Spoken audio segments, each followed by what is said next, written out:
قوی طاقتور مومن اللہ کو زیادہ پسند ہے، ٹھیک ہے۔ اسی طرح ہم دیکھتے ہیں نوجوان جو ہے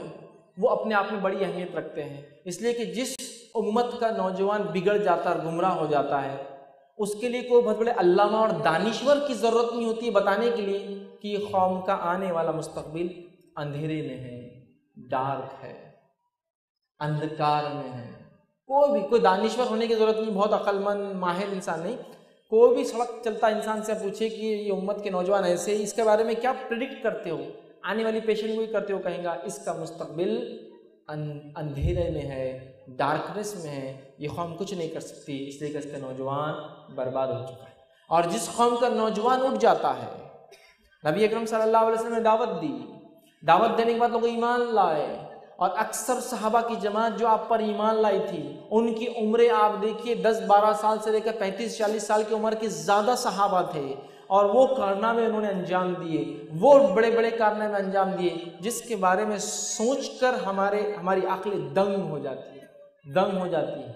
سمجھ نہیں پاتی کہ یہ کیا کارنامے تھے، یہ کیا اپنی جوانیوں کا صحیح استعمال تھا۔ آپ کو پتہ ہے اسپین کے اندر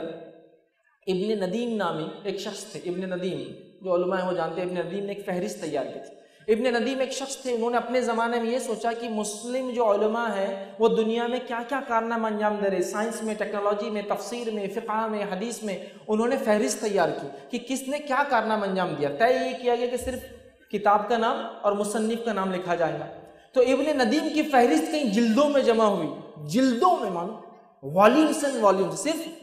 کتاب کا نام اور مصنف کا نام، وہ کارنامے۔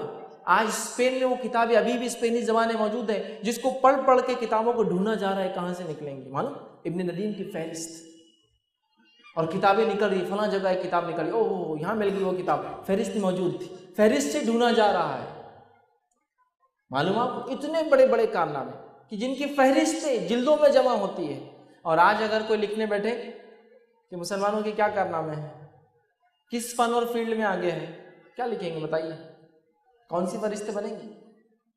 آج جب ہر جگہ نیچے جا رہے ہیں، دینی معاملہ بھی لے لے تو کتنے لوگ دین پر چل رہے ہیں، میں سوال کروں تو میں خود شرمندہ ہو جاؤں گا، باقی لوگوں سے مجھے پوچھنے کی ضرورت بھی نہیں پڑے گی، ہے نا؟ تو نوجوان جس قوم کا بگڑ جاتا ہے کسی کو بتانے کی ضرورت نہیں، یہ قوم برباد ہونے والی، یاد رکھیے۔ تو لہٰذا جو ہے نوجوانوں کو چاہیے اپنی اہمیت کو پہچان